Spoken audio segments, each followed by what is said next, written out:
Hello students, welcome back to my YouTube channel Khushboo classes. तो आज हम देखेंगे +1 11th क्लास का फिज़िक्स का पेपर। ये मार्च 2025 का पेपर है। आप एक बार इस क्वेश्चन पेपर के इंस्ट्रक्शंस को ज़रूर पढ़ लीजिए।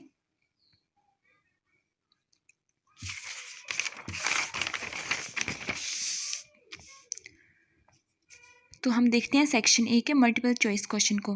क्वेश्चन 1 है हमारे पास, state the number of significant figures in 0.06900। तो इसमें इसका आंसर है 4। इसमें सिग्निफिकेंट फिगर है 4। देखिए कैसे, ये जो डेसिमल है, डेसिमल के ये और ये इसको हम सिग्निफिकेंट फिगर कंसीडर नहीं करते हैं। इसके बाद है ये है नॉन ज़ीरो 6, 9 और इसके बाद जो है की वैल्यूज़ को हम सिग्निफिकेंट फिगर्स कंसीडर करते हैं। क्वेश्चन 2 है हमारे पास, a body moving with velocity of 40 metre per second comes to rest in 8 second, what is the value of retardation. तो ये हमारे पास है कि इनिशियल वेलोसिटी कितनी है बॉडी की, 40 मीटर पर सेकेंड, और ये केम्स टू रेस्ट यानी v equal to 0 final velocity. Time हमारे पास t दिया गया है, तो हम फॉर्मूला लगाएंगे v equal to u plus A T. v हमारे पास आएगा 0, इनिशियल वेलोसिटी u हमारे पास 40, एक्सेलरेशन हमने निकालनी है, और t हमारे पास दिया हुआ है 8 सेकेंड। तो ये 40 इधर प्लस और इसको हम परली साइड ले जाएंगे इक्वल टू साइड, तो ये आएगा -40। ये 8 इधर मल्टीप्लाई हो रहा है तो इधर आगे हो जाएगा डिवाइड, तो 8 1 8, 8 5 40। तो आंसर आएगा a is equal to -5 metre per second. हमें यहाँ पूछा गया what is the value of retardation.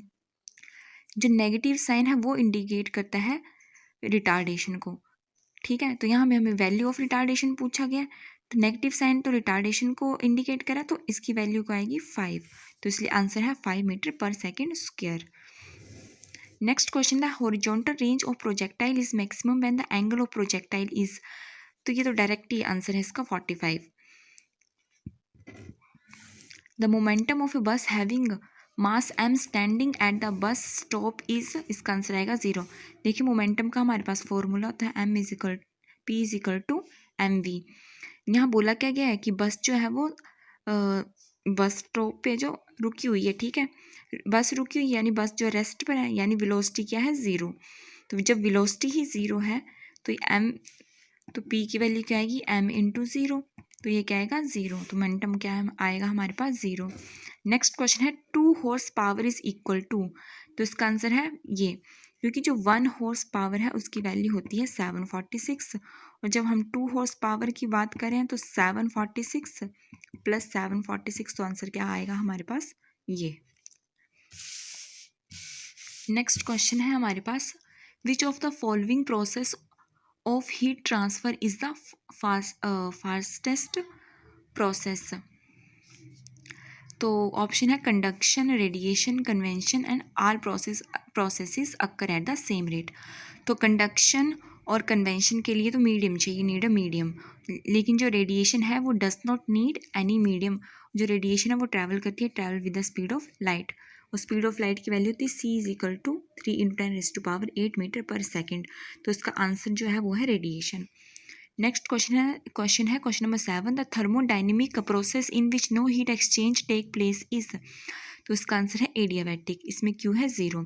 देखिए आइसोकोरिक में है वॉल्यूम हमारा 0 है यानी, और जो आइसोबारिक में प्रेशर और आइसोथर्मल में है सेम टेम्परेचर और सेम प्रेशर, यानी डेल्टा P इक्वल टू 0 और डेल्टा T इक्वल टू 0 यहाँ पर। नेक्स्ट क्वेश्चन है, the temperature at which the RMS speed of a gas molecules become double its value at 0 degree is. सबसे पहले तो RMS speed for an ideal gas depend on absolute temperature. सबसे पहले हम इसका रिलेशन लिखेंगे, VRMS directly proportional to delta T। यहाँ क्या बोला गया है कि the temperature at which RMS speed of a gas become double, वो हमने फाइंड करना है। जो ये वैल्यू ये है T1 की वैल्यू, हमने T2 की वैल्यू फाइंड करनी है, ठीक है। V1 हमारे पास दिया हुआ है, V2 क्या बोला है गया है हमारे पास, जो V2 है वो V1 का डबल है। The temperature at which RMS speed of a gas become double, अगर इनिशियल वैल्यू हमारे पास B1 है तो जो V2 वैल्यू आएगी वो इसका डबल होगा B1 का। तो ये हमारे पास ये है V2 इजिकल टू 2B1, तो मैं इस 2 को यहाँ V1 को यहाँ नीचे लेगी B1, ओके। तो ये वैल्यू हमारे पास, तो V2/V1 यहाँ से लिखा गया मैंने, और ये आएगा T2/T1। तो V2/V1 की वैल्यू मैंने ये निकाली, 2 यहाँ लिख दिया, ठीक है। अंडर रूट का मैं परली साइड लेके जाई, स्क्वायर हो जाएगा, 2 2 जा 4, T1 यहाँ डिवाइड है, परली साइड जाके मल्टीप्लाई, तो ये आ गया 4T1 = T2। देखिए मैंने आपको भी बोला कि T1 की वैल्यू जो वो है 0 डिग्री। 0 डिग्री को मैंने केल्विन में चेंज कर लिया कि 0 डिग्री में कितने केल्विन होते हैं, 273 केल्विन। तो यहाँ पे आएगा 4T1, 4 × 273 केल्विन, तो इसका आंसर आएगा ये। लेकिन जहाँ पे आंसर जो है इधर दिए हुए वो सारे डिग्री में दिए हुए हैं, डिग्री सेल्सियस में दिए हैं, सॉरी 0 डिग्री सेल्सियस। तो यहाँ पे जो आएगा T2, तो 1092 में हम 273 को जो हम माइनस कर देंगे तो हमारे पास आएगा 819 डिग्री सेल्सियस। उसका आंसर है ये। The distance covered by a particle executing simple harmonic motion in one time period in terms of amplitude is. तो देखिए ये हमारे पास पेंडुलम है, ठीक है। हमने एम्पलीट्यूड की वैल्यू निकालनी कि वो एक टाइम पीरियड में कितना कवर कर रहा है। अगर मैं चलूँ यहाँ से, ये हमारे पास सेंटर है, ये लेफ़्ट और ये राइट। अगर मैं सेंटर से पेंडुलम मैंने इसको मूव किया, मैं सेंटर से यहाँ गई, ठीक है। पहले इधर को गया ये, तो ए, फिर इधर को वापस आया, फिर ए, ठीक है, 2 बार हो गया। फिर इधर को दोबारा गया, फिर ए, फिर इधर से नीचे को वापस आया, फिर ए, तो इसका आंसर आएगा 4A। आप इसको ऐसे भी कर सकते हैं कि आप इसको पकड़ के यहाँ लेफ़्ट पर आपने इसको पकड़ा और आपने इसको यहाँ से छोड़ा, तो लेफ़्ट टू सेंटर एक बार ए, फिर सेंटर टू राइट अगला ए, फिर राइट से वापस जो है वो सेंटर की तरफ आएगा, फिर ए, और फिर सेंटर से जो है लेफ़्ट की साइड जाएगा तो ए। तो ये एक कंप्लीट साइकिल हुई, यहाँ से चला ऐसे और ऐसे करके ये वापस आया, तो टोटल कितना हुआ 4A। इसका आंसर है 4A। नेक्स्ट क्वेश्चन है, विच of the following is an example of longitudinal wave. तो आपको पता है कि लॉन्गिट्यूडनल वेव जो कैसे चलती है, ऐसे कंप्रेशन और रेयरफैक्शन में, और ट्रांसवर्स वेव क्या होती है, वो ऐसे मूव करती है। तो इसका जो आंसर है वो है sound wave in year.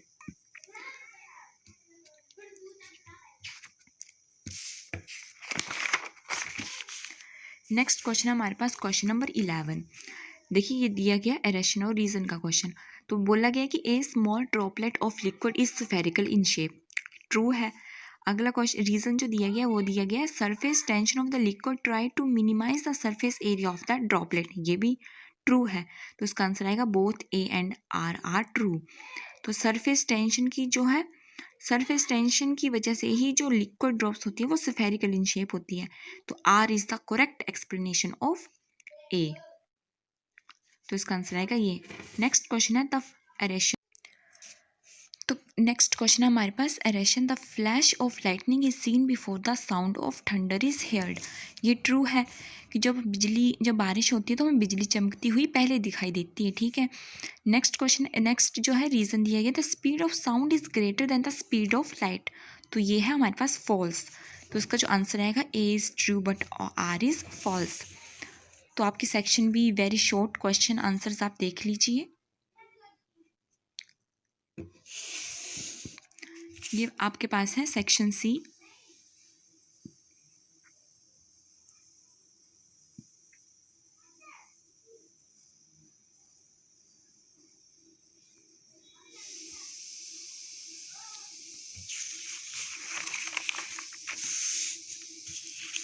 Next है आपके पास section D case study based question. तो देखिए the centre of mass of a body is a point at which whole of the mass of the body is supposed to be concentrated. The center of mass of two body system is, ये आपके पास दिया, where symbol has their usual meanings. The velocity of center of mass is ये। तो first question है which of the following statement is false। तो इसका answer है सी। देखिए जो फर्स्ट है, the centre of mass of a body lie outside the body, तो ये ट्रू है। रिंग और होलोस्फीयर का जो सेंटर ऑफ मास है वो आउटसाइड द बॉडी लाई करता है। The centre of mass of a body में लाई ऑन द बॉडी, ये भी ट्रू है सॉलिड स्फीयर और क्यूब के लिए। तो इसका सी जो है वो इसका राइट आंसर है ये डी भी हमारे पास ट्रू है। नेक्स्ट है if two particle of equal mass are placed at a distance D apart the centre of mass is located तो at the mid point of the distance between them. देखिए टू पार्टिकल्स आपके equal mass, तो इनके बीच का जो distance है, जो इसका सेंटर ऑफ मास है वो यहाँ लाई करेगा। ठीक है। नेक्स्ट क्वेश्चन है the motion of a centre of a mass of a the motion of a centre of mass of a system is determined by external forces only. Next question है हमारे पास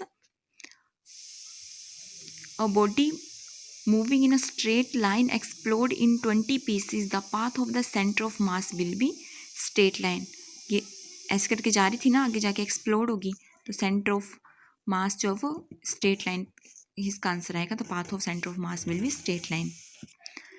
आप सेक्शन ई देख लीजिए, very long answer questions.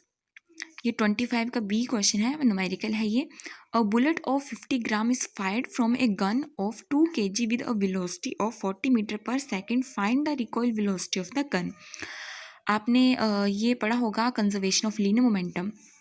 तो initial momentum plus final momentum जो वो क्या होता है, इक्वल टू 0। तो ये जो है बुलेट का मोमेंटम प्लस गन का मोमेंटम क्या आएगा, 0। तो ये है 50 ग्राम मास ऑफ बुलेट, ये 2 kg है मास ऑफ गन, और वेलोसिटी जो दी गई है वो है बुलेट की है। तो find the recoil velocity of the gun. तो फॉर्मूला हम इसको ये वाला यूज़ करेंगे। गिवन क्या हमारे पास, mb, मास ऑफ बुलेट 50 ग्राम, ये 2 kg, और ये आपने मेरे गिवन मैंने आपको बता दिया, ये 50 ग्राम है, ये है kg। हमें इसे SI यूनिट में चेंज करना पड़ेगा, यानी kg में चेंज करना पड़ेगा। तो 1 kg में कितने ग्राम होते हैं, 1000 ग्राम। ये 1000 को मैं यहाँ नीचे लेके आई, ठीक है, kg के नीचे, तो आएगा 1/1000 kg इक्वल टू 1 ग्राम। तो ये है 50 ग्राम। 50 ग्राम को मैंने kg में चेंज करना है, तो 50 इंटू ग्राम की जगह क्या आएगा, 1/1000 kg। 0 के साथ 0 कट के आएगा 5/100 kg इक्वल टू 0.05 kg। तो हम ये वाला फॉर्मूला लगाएंगे, mass of bullet velocity of bullet plus mass of gun और velocity of gun. Mass of bullet जो है वो ये दिया गया है, ठीक है, इसका ये 40 और इसका जो है वो 2, और ये हमने निकालनी है Vg की वैल्यू। 0.05/100, 5/100 into 4 40 plus 2 Vg। 0 के साथ 0 कट गया, 5 1 जा 5, 5 2 जा 10 और 2 1 जा 2, 2 2 जा 4। तो आंसर इधर आएगा 2 प्लस 2 Vg इक्वल टू 0। ये 2 इक्वल टू के परली साइड गया तो नेगेटिव हो गया 2 Vg। ये 2 Vg है, 2 यहाँ Vg के साथ मल्टीप्लाई हो रहा है, तो मल्टीप्लाई हो रहा है तो परली साइड इक्वल टू के परली साइड जाके क्या हो जाएगा, डिवाइड। ठीक है, कट गया तो आएगा -1। Vg की वैल्यू आ गई -1। नेगेटिव साइन में means the gun moves backward या opposite to the bullet direction. अगर बुलेट आगे की तरफ जा रही है तो ये गन जो है वो पीछे की साइड एक आपको धक्का जैसे लगेगा, ऐसे समझ लीजिए। तो इसकी वजह से क्या, लीनियर मोमेंटम जो होता है कंजर्व होता है। नेक्स्ट क्वेश्चंस को आप देख लीजिए।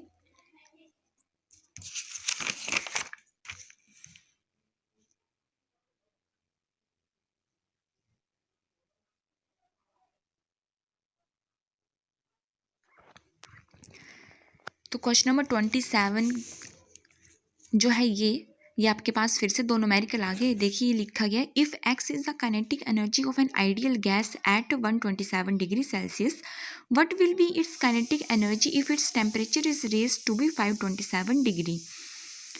अगर आपके काइनेटिक एनर्जी आपके पास x है, x कोई वैल्यू हो सकती है 3 2 कुछ भी, वो है आपकी 127, ये आपके पास T1 टेम्परेचर और ये आपके पास T2 टेम्परेचर। तो जब एक्स आपके पास काइनेटिक एनर्जी, जब टेम्परेचर इतना है, ठीक है, तो जब आपके पास टेम्परेचर इतना है 527, तब आपकी काइनेटिक एनर्जी क्या होगी, ये आपको निकालनी है। तो काइनेटिक एनर्जी ये मैंने इसको सॉल्व किया हुआ है। काइनेटिक एनर्जी और टेम्परेचर के बीच रिलेशन है, kinetic energy is equal to 3/2 KT। K kinetic energy, K जो है वो आपके पास बोल्ट्जमैन कांस्टेंट और टी आपका पास टेम्परेचर, ये 3/2 कांस्टेंट।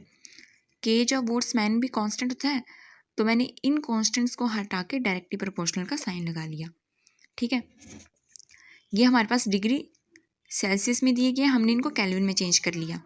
तो किसी टेम्परेचर को केल्विन में चेंज करने के लिए आपके पास जो टेम्परेचर आपका इसमें होगा सेल्सियस में, उसके साथ आप 273 प्लस कर देंगे तो वो आपका टेम्परेचर केल्विन में बन जाएगा। ठीक है, तो T1 क्या हमारे पास 127 डिग्री सेल्सियस, मैंने इसमें 273 ऐड किया तो ये हमारे पास 400 आ गया केल्विन में। T2 आ गया 527 डिग्री सेल्सियस, जब आप 527 में 273 ऐड करेंगे तो आपके पास आ जाएगा 800 केल्विन। तो ये आपके जो T1 T2 टेम्परेचर है वो आपके सेल्सियस से किस में चेंज हो गए हैं, केल्विन में। देखिए ये है ना, मैंने इसको काइनेटिक एनर्जी, मैंने इस कांस्टेंट, इस प्रोपोर्शनैलिटी को हटाया, मैंने 3/2 के की जगह ये लिखो, मैंने अभी इसको एक कांस्टेंट लेट कर लिया, मान लीजिए CT। ठीक है, काइनेटिक एनर्जी, ये CT मल्टीप्लाई में T को पल्ली साइड लेगी, T = C। ठीक है, मैं इसको यहाँ सोल्व करती हूँ। उसके बाद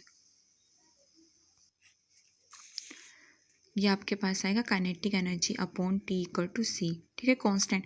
देखिए K1/T1 भी C होगा और K2/T2 भी C होगा। मैं इन दोनों को कंपेयर करूँ तो क्या बन जाएगा, ये K1/T1 और K2/T2। ठीक है, या आप इस फॉर्मूले को लगा लीजिए। फिर देखिए मैंने ये इंटरचेंज कर दिए, मैं इसको वहाँ लेगी तो ये क्या आएगा T2/T1 और ये आएगा K2/K1। कंफ्यूज नहीं होना इसमें। ठीक है, तो मैंने ये फॉर्मूला डायरेक्ट यहाँ पे लिख दिया है, आप इसको भी लिख सकते हैं, जैसे मर्जी आप सॉल्व कर सकते हैं। ठीक है, तो K2 हमने निकालना है, K1 की वैल्यू जो हमारे पास कितनी दी हुई है इधर x, तो मैंने यहाँ पे इसको x, अब मैंने पुट नहीं किया लेकिन आप कर सकते हैं पुट, अभी K1 ही रहने दिया मैंने। T2 टेम्परेचर आपके पास 800 और दूसरा आपके पास 400, इसको ये काट के आएगा 2 और ये K2 आपके पास आ जाएगा 2K1 और K2 = 2। K1 की जो वैल्यू दी गई हमारे पास, देख लीजिए इधर दी गई थी ये x, तो यहाँ पे आंसर क्या आ जाएगा 2x। K2 की वैल्यू क्या आएगी 2x। ठीक है, नेक्स्ट क्वेश्चन है, the root mean square velocity of oxygen gas at 327 degree Celsius is V। Find the root mean square velocity of the hydrogen gas at the same temperature. तो इसमें root mean square velocity oxygen की दी गई है इस temperature पे इतनी। ठीक है, और दूसरे की हमें फाइंड आउट करनी है। देखिए टेम्परेचर सेम दिया है, इधर टेम्परेचर दिया गया है मान लीजिए T1, तो T2 टेम्परेचर भी सेम ही होगा। तो सबसे पहले हम जो फाइंड करेंगे RMS root mean square velocity और टेम्परेचर के बीच का रिलेशन। तो ये हमारे पास VRMS = 3RT/m और इसका होल अंडर रूट। R हमारे पास गैस कांस्टेंट है, T हमारे पास टेम्परेचर है, M क्या हमारे पास मॉलिक्यूलर मास, या आपके बोल सकते हैं इसको मोलर मास, आपने केमिस्ट्री में पढ़ा होगा, पढ़ा ही है। ठीक है, तो मैंने ऑक्सीजन का मॉलिक्यूलर मास लिखा है 32 और हाइड्रोजन का 2। आपको पता है कि मोलर मास क्या होता है, वो एटॉमिक नंबर का जस्ट डबल होता है। ऑक्सीजन का एटॉमिक नंबर आपके पास जो है वो 8 है। ठीक है, तो इसका मोलर मास क्या जाएगा 16, लेकिन यहाँ पे हमारे पास 2 ऑक्सीजन है O2, तो 2 है तो 16 + 16 आपके पास क्या आ जाएगा 32। और हाइड्रोजन का जो आपका मोलर मास होता है वो होता है 1 और 2 हाइड्रोजन, तो 1 + 1 2।